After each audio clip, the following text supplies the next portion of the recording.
রান্নার জন্য এখানে মাছ বের করে নিয়েছি, এগুলো এখন ভিজিয়ে রাখছি। একদম বড়, এভাবেই কিন্তু কেটে দেয় মাছগুলো দোকান থেকে, একদম পিস পিস করে। দেখতে থাকুন পুরো ভিডিওটা, মাছ কী দিয়ে রান্না করি। তারপর চলুন আমরা যাই বাগানে, দেখি আমার গার্ডেনে কি কি আছে সবজি। এই দেখুন বেগুনগুলো কত সুন্দর হচ্ছে। এখন আর বেগুন হবে না এত, কারণ গাছগুলো একদম লাল হয়ে গিয়েছে। এখন যা আছে সবগুলো উঠিয়ে ফেলতে হবে। যে বেগুন গাছ কেমন জানি হয়ে গিয়েছে।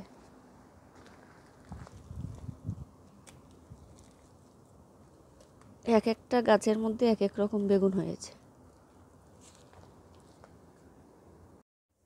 দেখুন কতগুলো বেগুন উঠিয়েছি, কাঁচা টমেটো উঠিয়েছি, আরও কয়েকটা উঠাবো। কাঁচা টমেটো আর হচ্ছে বেগুন দিয়ে মাছ দিয়ে ঝোল করলে কিন্তু অনেক ভালো লাগে খেতে। আর গাছে তো মাশাআল্লাহ অনেক টমেটো হয়েছে। আজকের রান্নাটা একদম সহজ, আমি সবসময় সহজভাবে রান্নাগুলো দেখানোর চেষ্টা করি। এখানে বেগুন, কাঁচা টমেটো সবগুলো কেটে ধুয়ে একদম পরিষ্কার করে নিয়েছি। মাছটাও ভালো করে পরিষ্কার করে লবণ দিয়ে ধুয়ে নিয়েছি। আমি আজকে কাঁচাই মাছটা রান্না করব। মাছের মধ্যে সব মশলা দিয়েছি, সামান্য পরিমাণে একটু আদা বাটা, যে কোনো বড় মাছে একটু আদা বাটা দিবেন, দেখবেন তরকারিটা খেতে ভালো লাগে। পরিমাণ মতো লবণ, হলুদের গুঁড়া, ধনিয়ার গুঁড়া, জিরার গুঁড়া, লাল মরিচের গুঁড়া। এখন আমি ওইটা রান্না করতে চলে যাব। আপনারা পুরো ভিডিওটা দেখুন, আশা করি ভালো লাগবে। একদম সাধারণ রান্না, তবে খেতে কিন্তু অনেক মজা হয় এভাবে রান্নাটা করলে।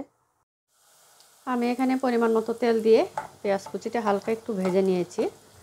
এখন দিয়ে দিব মাছটা,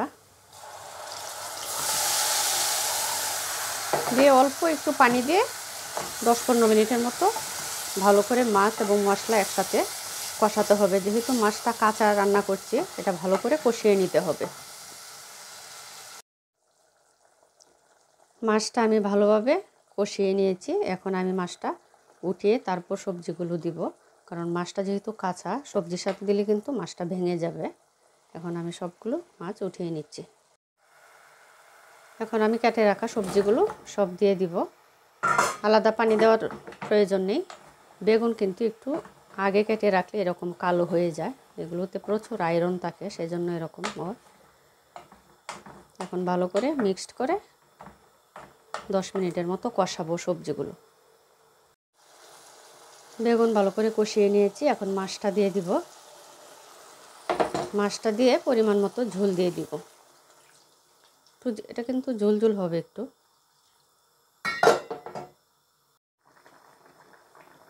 তরকারি রান্নাটা প্রায় শেষের দিকে, এখন দিয়ে দিব কয়েকটা কাঁচামরিচ। আর 4-5 মিনিটের মতো জাল দিয়ে তারপর চুলা